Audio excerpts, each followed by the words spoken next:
Most advertising rents attention. People skip it, mute it, or look away. I'm building something different. Advertising that people choose to watch because it feels like a moment and not an interruption.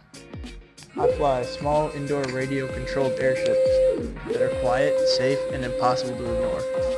When it floats overhead, phones come out, sponsors get remembered. I'm an FAA 107 licensed pilot. I already own multiple air platforms. And I'm testing what actually works.